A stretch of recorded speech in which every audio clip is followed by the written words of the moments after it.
Сәлеметсің бе? Қайырлы күн. Біз бүгін бірге қазақ тілін үйренеміз. Тыңда және қайтала. Әже, әліппе, әтеш, сәбіз, әткеншек, дәптер. Өрік, көйлек, өшіргіш, бөрік. Бір, екі, кітап, түлкі. Сағат, ағаш, торғай, мұғалім. Қарындаш, қоян, қасқыр. Ұлу, ұшақ, ұя. Жарайсың. Біз бүгін бірге азық-түлік дүкеніне барамыз. Азық-түлік дүкенінде тағамдар өте көп, бірақ сен не аласың?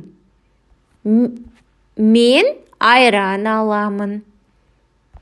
Мен сүт аламын. Май аламын. Мен қант аламын. Мен нан аламын. Мен кәмпит аламын.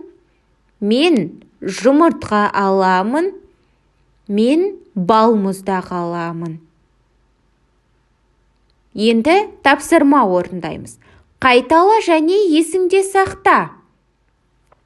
Бүгінгі сабақтың жаңа сөздері: нан, хлеб, май, масло, қант, сахар, айран, кефир, кәмпит, конфета, жұмыртқа, яйцо, балмұздақ, мороженое.